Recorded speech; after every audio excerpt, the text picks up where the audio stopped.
നമസ്കാരം. നമ്മളിന്ന് പരിശോധിക്കാൻ പോകുന്നത് വളരെ ഇൻട്രസ്റ്റിംഗ് ആയ എന്നാൽ നമ്മളെല്ലാവരെയും അത്ഭുതപ്പെടുത്തുന്ന ഒരു വിഷയമാണ്. ഇന്ത്യയിലെ തന്നെ ഏറ്റവും സാക്ഷരതയുള്ള നമ്മുടെ സ്വന്തം കേരളത്തിൽ ഇപ്പോൾ വളരെ വേഗത്തിൽ സംഭവിച്ചുകൊണ്ടിരിക്കുന്ന ഒരു വലിയ സാമൂഹിക മാറ്റമുണ്ട്. ഇന്നത്തെ ചെറുപ്പക്കാരായ സ്ത്രീകൾ, അതായത് ജെൻസി പെൺകുട്ടികൾ, വിവാഹമെന്ന പരമ്പരാഗത സങ്കല്പത്തിൽ നിന്ന് പതിയെ പിന്മാറുകയാണ്. സത്യത്തിൽ എന്താണിതിന് കാരണം? ഈ എക്സ്പ്ലെയിനറിലൂടെ നമുക്കതൊന്ന് പരിശോധിക്കാം. ഈ ഒരൊറ്റ നമ്പർ മതി എത്രത്തോളം വലുതാണ് ഈ മാറ്റമെന്ന് മനസ്സിലാക്കാൻ. 13.46% 2023-നും 2025-നുമിടയിൽ കേരളത്തിലെ മൊത്തം ജനനനിരക്കിലുണ്ടായ ഇടിവാണിത്. കഴിഞ്ഞ 10 വർഷത്തിനിടയിലെ ഏറ്റവും വലിയ ഒറ്റവർഷ ഇടിവാണിതെന്ന് ഓർക്കണം. ഇത് വെറുമൊരു കണക്കല്ല കേട്ടോ, മറിച്ച് നമ്മുടെ സമൂഹത്തിന്റെ അടിത്തറ മാറുന്നതിന്റെ വ്യക്തമായ സൂചനയാണ്. അപ്പോൾ ഇന്നത്തെ ഈ എക്സ്പ്ലെയിനറിൽ നമ്മൾ പ്രധാനമായും 5 കാര്യങ്ങളാണ് നോക്കുന്നത്.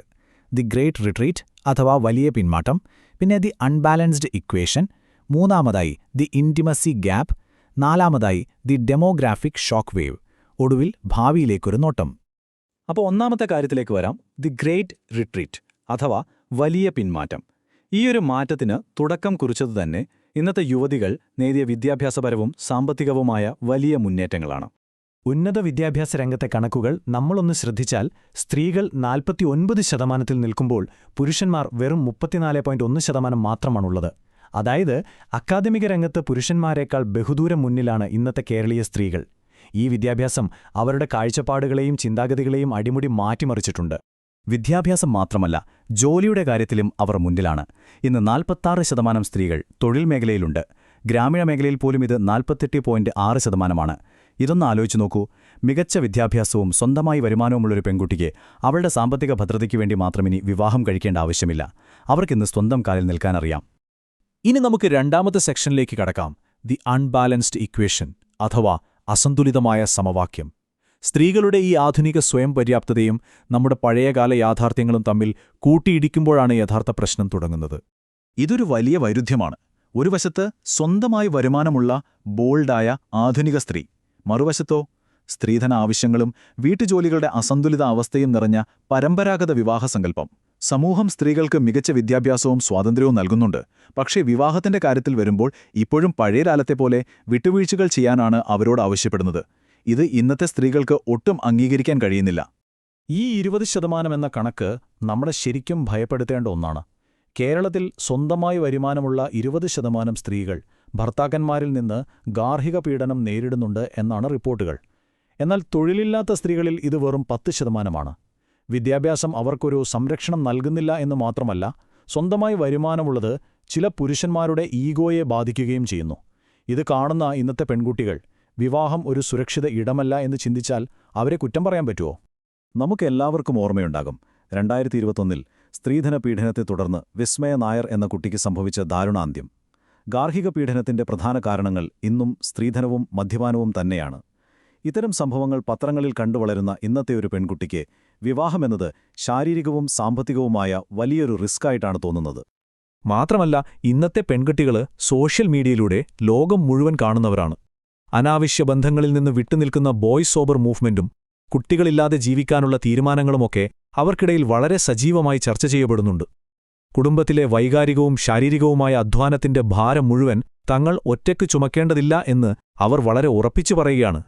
ഇനി മൂന്നാമത്തെ ഭാഗം, ദ ഇൻറ്റിമസി ഗ്യാപ്പ് അഥവാ അകലുന്ന ബന്ധങ്ങൾ. ഈ ചിന്താഗതികൾ നമ്മുടെ മാട്രിമോണിയൽ മാർക്കറ്റിൽ വലിയൊരു പൊരുത്തക്കേടാണ് ഉണ്ടാക്കിയിരിക്കുന്നത്. നമ്മുടെ മാട്രിമോണിയൽ മേഖലയിലെ ഇന്നത്തെ അവസ്ഥ ശരിക്കും ഒരു ട്രാജഡിയാണ്.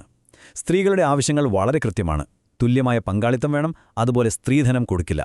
എന്നാൽ അവർക്ക് മുൻപിൽ ലഭ്യമായ പുരുഷന്മാരോ പഴയ ചിന്താഗതിക്കാരാണ് പലരും, അല്ലെങ്കിൽ വർഷങ്ങളോളം നാട്ടിൽ നിന്ന് വിട്ടുനിൽക്കേണ്ടി വരുന്ന പ്രവാസികൾ. ആധുനിക സ്ത്രീകളുടെ ഈ ഡിമാൻഡുകൾക്ക് മാച്ചാകുന്ന പുരുഷന്മാരുടെ എണ്ണം ഇന്ന് വളരെ ചുരുക്കമാണ്. ഏറ്റവും കൗതുകകരമായ കാര്യം എന്താണെന്ന് വെച്ചാൽ, വിവാഹം കഴിക്കാൻ തയ്യാറല്ലാത്തവർ മാത്രമല്ല, വിവാഹബന്ധത്തിലുള്ളവരും അതിൽ നിന്ന് വളരെ വേഗത്തിൽ പുറത്തു കടക്കുകയാണ്. ഇതിന്റെ ഏറ്റവും വലിയ ഉദാഹരണമാണ് 2025-ൽ കേരളത്തിൽ നടന്ന ആദ്യത്തെ ഡിവോഴ്സ് ക്യാമ്പ്. സങ്കടങ്ങൾ പങ്കുവയ്ക്കാനും സ്വാതന്ത്ര്യം ആഘോഷിക്കാനും സംഘടിപ്പിച്ച ക്യാമ്പിലേക്ക് 100 കണക്കിന് പേരാണ് അന്വേഷിച്ചെത്തിയത്. ഇനി നാലാമത്തെ ഭാഗം, ദ ഡെമോഗ്രാഫിക് ഷോക്ക് വേവ്. വ്യക്തിപരമായി ഈ തീരുമാനങ്ങൾ എങ്ങനെയാണ് കേരളത്തെ ഒന്നാകെ ബാധിക്കുന്നത് എന്ന് നോക്കാം. നമ്മുടെ ജനനനിരക്കിലെ തകർച്ച നോക്കുക. 1991 മുതൽ കുറഞ്ഞുവരുന്ന ഈ നിരക്ക് 2020-ൽ 1.5-ലെത്തി. ഇത് ഭാവിയിൽ 1.35 മാറുമെന്നാണ് പഠനങ്ങൾ പറയുന്നത്. 2014-ൽ 5.5 ലക്ഷത്തിലധികം കുഞ്ഞുങ്ങൾ ജനിച്ചിരുന്ന നമ്മുടെ കേരളത്തിൽ 2024-ൽ അത് കേവലം 3.5 ലക്ഷമായി കുറഞ്ഞു. നമ്മൾ വിചാരിക്കുന്നതിലും എത്രയോ വേഗത്തിലാണ് ഈ മാറ്റം സംഭവിക്കുന്നത്. കുട്ടികൾ കുറയുമ്പോൾ അതിന്റെ ആദ്യത്തെ അടി കിട്ടുന്നത് നമ്മുടെ വിദ്യാഭ്യാസ മേഖലയ്ക്കാണ്. 6 മുതൽ 14 വയസ്സുവരെയുള്ള കുട്ടികളുടെ സർക്കാർ സ്കൂളുകളിലെ അഡ്മിഷൻ 2022-നും 2024-നും ഇടയിൽ 64.5% നിന്ന് 44.5%-മായി കൂപ്പുകുത്തി. വെറും 2 വർഷം കൊണ്ടാണ് ഇത്രയും വലിയ മാറ്റമുണ്ടായതെന്ന് ഓർക്കണം.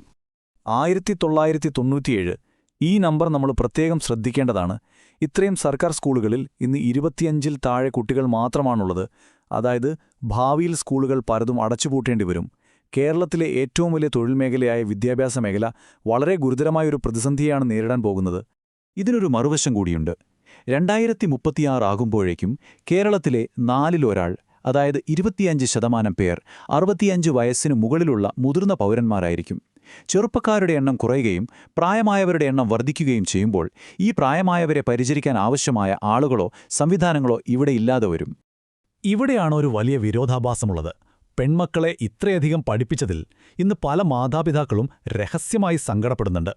അത് പെൺകുട്ടികൾ പഠിക്കുന്നതിനോട് എതിർപ്പുള്ളതുകൊണ്ടല്ല, മറിച്ച് തങ്ങളുടെ വാർദ്ധക്യകാലത്ത് വീട്ടിൽ നോക്കാൻ പരമ്പരാഗതമായ മരുമക്കളില്ലാതെ വരുമോ എന്ന ഭയം കൊണ്ടാണ്. സത്യത്തിൽ ഇവിടെ നമ്മുടെ കുടുംബഘടനയുടെ താളം തന്നെ തെറ്റുകയാണ്. അവസാനമായി 5-ാമത്തെ ഭാഗം, a glimpse of the future, ഭാവിയിലേക്കൊരു നോട്ടം. അപ്പോൾ എന്താണിതിനൊരു പരിഹാരം? സ്ത്രീകളെ പിടിച്ച് വീണ്ടും പഴയ കാലത്തേക്ക് കൊണ്ടുപോകാമെന്ന് വിചാരിച്ചാൽ അത് നടപ്പുള്ള കാര്യമല്ല. മറിച്ച് ചില അടിസ്ഥാനപരമായ മാറ്റങ്ങൾ നാം വരുത്തിയേ മതിയാകൂ.